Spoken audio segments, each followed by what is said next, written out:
সেই ১২০ টাকা থেকে আজকে লেবুর দাম তার ভ্যারাইটি অনুযায়ী ৫০ থেকে ৬০-৭০ টাকায় চলে এসেছে। আমরা তো আপনাদের সামনেই বাজার দেখলাম।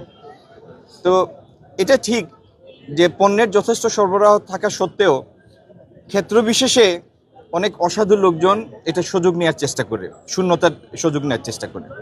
আপনার আমার সম্মিলিত প্রচেষ্টাই আমরা নিয়ন্ত্রণের চেষ্টা করব। বাজার যেন কোনো নির্দিষ্ট কয়েক ব্যক্তির হাতে নিয়ন্ত্রিত না হয়, এই দিকে আমাদের দৃষ্টি আছে, কিন্তু কার্যকর পদক্ষেপ নিয়ে আপনাকে গুণগত পরিবর্তন দেখানোর জন্য একটু সময় লাগবে এবং আশা করি সেই সময়টা আপনি মঞ্জুর করবেন। আর আরেকটা বিষয় হচ্ছে, বাণিজ্য মন্ত্রণালয়ের কর্মী হিসাবে আমাদের কাজ হচ্ছে আমদানি পণ্যের বাজারটাকে স্থিতিশীল রাখা।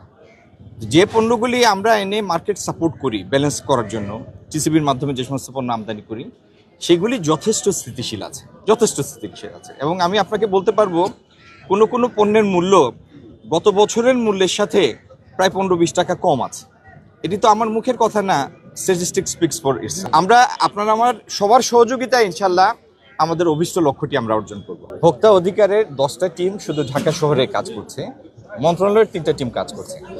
এটি তো এই কাজগুলি কি, আপনি যখন কোনো একটা সিলেক্ট করেন বা স্যাম্পল ড্র করেন, সেটা র্যান্ডম বেসিসে করেন।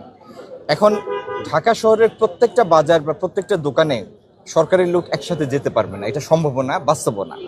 এবং বাজার মনিটরিংয়ের উদ্দেশ্যটা হচ্ছে এই তথ্য বা এই অনুভূতি বা এই চেতনার যেন সাধারণ বিক্রেতাদের মধ্যে কাজ করে যে আমাকে নজরদারির মধ্যে রাখা হচ্ছে। আমি যদি কোনো অন্যায় করি বা ব্যত্যয় ঘটাই, এটা কোনো না কোনোভাবে আইনশৃঙ্খলা প্রয়োগকারী সংস্থা বা সরকারের দায়িত্বপ্রাপ্ত এজেন্সি এটা জানবে। এটাই হচ্ছে বাজার মনিটরিংয়ের কাজ। আমরা আমাদের কাজ চালিয়ে যাব। যদি আমাদের কোথাও কমতি থাকে, আপনাদের পরামর্শক্রমে সেটা আরও বেগবান করব। খবরের কাগজ, নিখাত, নির্ভীক, নিরপেক্ষ।